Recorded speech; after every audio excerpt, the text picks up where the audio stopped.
神，唔知道係唔係最近轉天轉季，然之後塊面好乾之餘，每日朝早瞓醒之後，你睇我個劉海都係咁樣，呢度咁樣趌下，嗰度咁樣趌下，因為就直接變中分。我個劉海已經不復存在啦。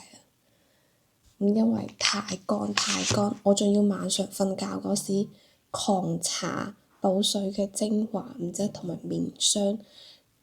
即係已經搽到塊面成個豬油面咁樣咁厚啦。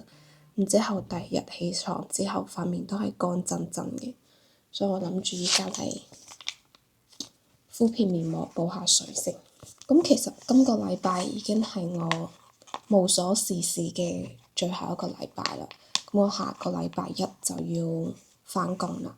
咁就係等咗2個月嘅 offer，終於到手，終於要去上班，重新做返打工嘅牛馬啦。咁其實講到呢個 offer，經歷都係幾艱辛下嘅。咁我一陣間就再嚟同大家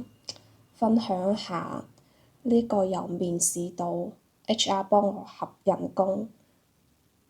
點解要經歷3個月咁長嘅時間？裡面真係好奇妙，好奇妙。喺呢度就要提醒大家，麻煩大家要將呢條片全部睇晒佢喎。咁同時，如果鍾意嘅話，麻煩大家分享同埋訂閱我嘅頻道，我哋一齊將剩低嘅片睇晒佢。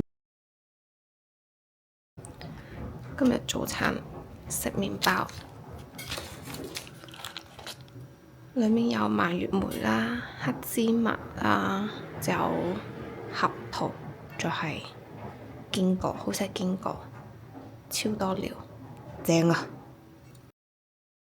講到當時面試嘅時候咧，都幾搞笑，就係當時我同前公司，即係同我前老闆提咗離職之後啦，我前老闆就有同我講話，或者我問下即係台灣嗰邊嘅 HR 同埋台灣嗰邊嘅大老闆睇下話，我可唔可以喺大陸，即係喺深圳嗰邊，即係辭咗職之後，再將我嘅即係嗰個 hire 嘅身份從大陸人，然之後轉返去台灣嗰邊去進行一個僱傭咁樣嘅。喺我前老闆去問台灣人資同埋問台灣嗰邊嘅大老闆嘅嗰幾日去確定可唔可以嘅時候，然之後啱好依家嘅呢一間公司嘅老闆就有嚟加我微信，然之後佢就問我話：依家仲有冇揾緊工？然之後佢話：如果有興趣，即係對呢個職位係有興趣嘅話，我哋係可以安排一個面試嘅。然之後我就覺得，咁都即係算，即係都算話係打橫撈魚，即係覺得，咁不如我就都面試下啦。咁萬一前公司嗰邊到時候講話我冇辦法點，或者係話我喺大陸呢邊辭咗職之後要隔1年先至可以入翻去前公司嘅話，咁其實我中間嘅呢一年我都係要揾嘢做嘅，咁就不如就先面試睇睇先。當日面試完之後，嗰個面試官就有同我講話，如果佢呢一邊係 OK 嘅話咧，我後邊仲要面多2輪。咁下一輪咧就係要同台灣嘅處長面試。咁台灣處長面完 OK 之後咧，最後一輪咧就係要同越南嗰邊嘅大老闆面試。因為我依家嘅呢一份 job 嘅話咧，好經常性咁樣要去到越南出差，所以越南嗰邊嘅老闆都要即係面試下我，睇下我 O 唔 OK 咁樣。講實話，同佢哋處長同埋佢哋越南大老闆嗰邊面試嘅時候，我係覺得同處長面試咧，我表現係好過同越南嗰邊嘅大老闆面試時候嘅表現嘅。因為同越南嗰邊大老闆面試嗰時問咗好多一啲好奇怪嘅問題，佢同我面試嘅時候，佢好似即係對於我回答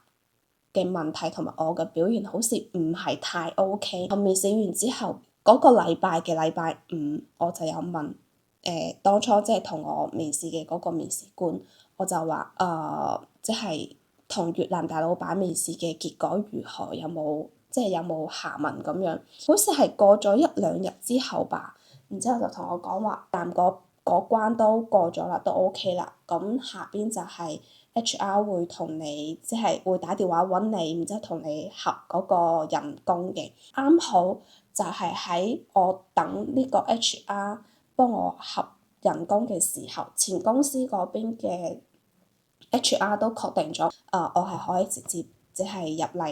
入台灣嗰邊去上班做嘢嘅，咁就直接就係省去咗面試啲流程，HR 就直接幫我嗰個合人工，然後啱好就係兩邊都喺度等緊合人工嘅時候咧，前公司嗰邊嘅 HR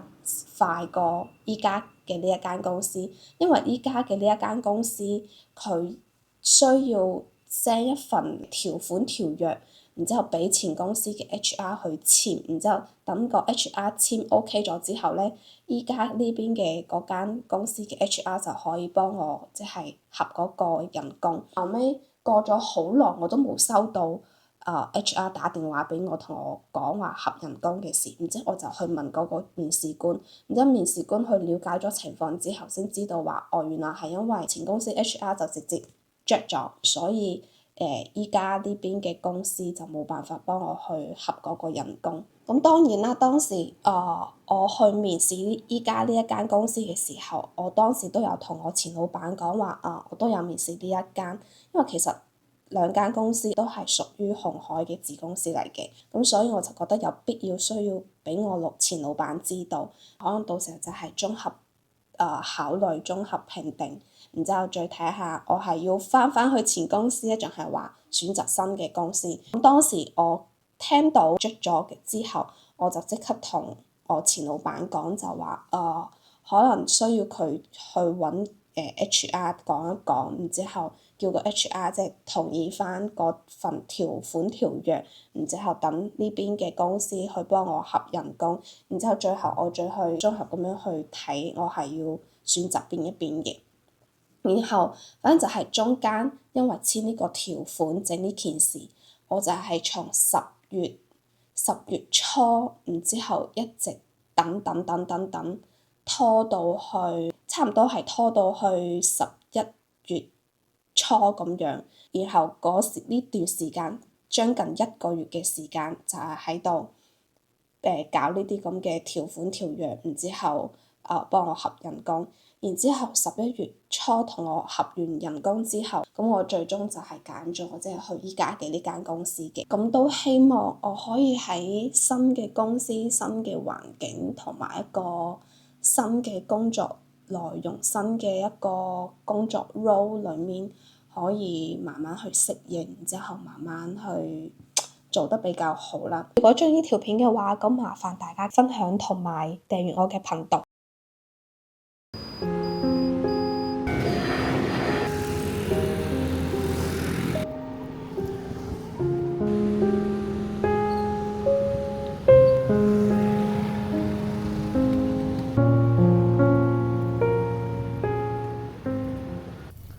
好啦，每一日返到公司之後，第一件事就係放低嘢，然之後去斟水。咁斟完水返嚟咧，我就係食早餐啦。咁今日食咩早餐啦？今日就係食藍莓厚片，同埋喺我公司樓下嘅全家嗰度買咗杯咖啡嚟飲嘅。咁食完早餐之後啦，就係要嚟睇一睇公司今個禮拜飯堂嘅飯餐係咩啦。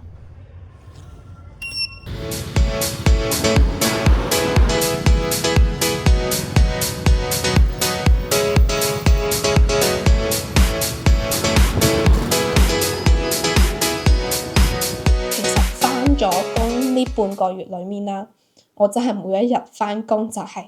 朝早返到去之後食早餐，食完早餐之後就等中午飯，中午飯食完之後我就喺度等落班，日日都係咁樣，因為入到去之後啦，你有好多嘅權限啊，同埋郵件啊呢啲噼里啪啦嘅嘢，你都係要去申請嘅。咁以上就係我近半個月裡面生活上邊嘅一個大嘅轉變嘅一個 update 啦。咁如果鍾意呢條片嘅話，咁麻煩大家記得喺下方留言同埋